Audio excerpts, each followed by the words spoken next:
Yun, very historical siya since eto na yung fourth show natin. And sobrang saya lang kasi ang daming na-inspire na kabataan para ma-express na nila yung sarili nila. And then parang na-inspire natin silang maging confident sa sarili nila. I think yun yung message din ng Perry na ma-express natin and maging confident tayo sa sarili natin.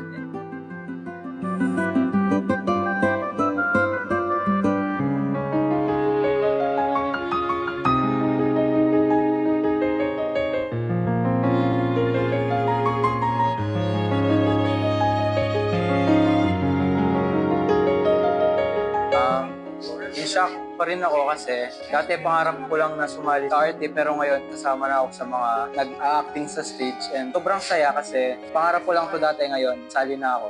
It's a dream come true.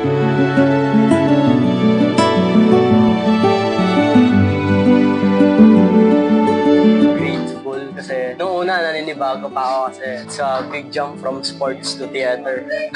At least ngayon, every shows, saka every performance, na-enjoy talaga. Sinibigay natin.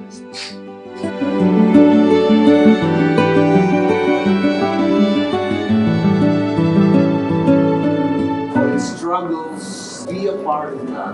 Be a part of the love and forgiveness, his commitment and passion to become a servant of God. Be a part of that. Try your best to be a part of the life of Perry. The story that you will tell in a couple of minutes. Be committed in telling that story. Have the passion to tell the story. Be a part of Perry's life. You don't have any choice. You already are a part of Perry's life. Enjoy that. Have that responsibility to give a better show.